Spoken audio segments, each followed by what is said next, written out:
بسم اللہ الرحمن الرحیم۔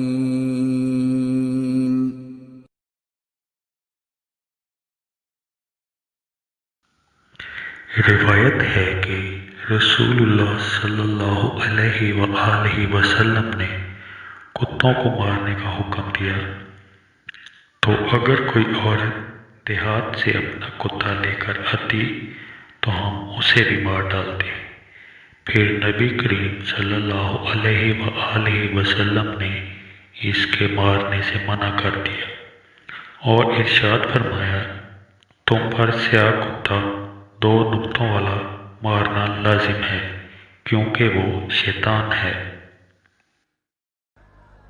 سبحان اللہ سبحان اللہ سبحان اللہ سبحان اللہ سبحان اللہ